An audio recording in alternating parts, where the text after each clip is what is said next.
Hello everyone, welcome back to our channel. మరి నిన్నటి ఎపిసోడ్లో అయితే డెమన్ పవన్ పదవి అయితే పోయింది. కెప్టెన్ పదవి నాకు వద్దండి, గిల్టీగా ఉందని చెప్పేసి ఆయన ఇచ్చేయడం జరిగింది. అలాగే రీతు కూడా సంచాలకుగా ఫెయిల్ అయిందని బాగా కూటింగ్ పడింది.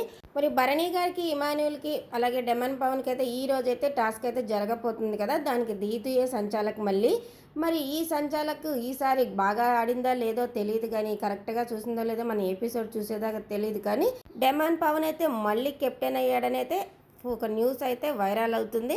నాకు వచ్చిన అప్డేట్ ప్రకారం అయితే ఈ న్యూస్ అయితే డెమన్ పదవి మళ్ళీ వచ్చేసినట్లే.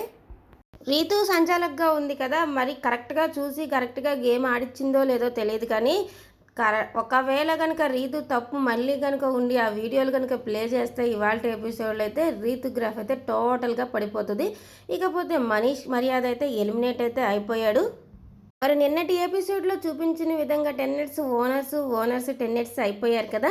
మరి ఈ టెన్నెట్స్ ఇలా మారటం, ఓనర్స్ ఇలా మారటం మీకు ఎలా అనిపించిందో కామెంట్ చేయండి. అలాగే ప్రియా అలాగే శ్రీజ ఇద్దరు కలిసి ఏ పని అయితే చేయబోతున్నారో కూడా, ఎలా చేస్తే బాగుంటుంది, వీళ్ళకి ఏ పని వస్తే బాగుంటుందో కామెంట్ చేయండి. అలాగే ఈ అప్డేట్ కనుక మీకు నచ్చినట్లయితే మన ఛానల్ని అయితే సబ్స్క్రైబ్ చేసేయండి. అలాగే వీడియో నచ్చితే లైక్ కూడా చేసేయండి. Thank you for watching.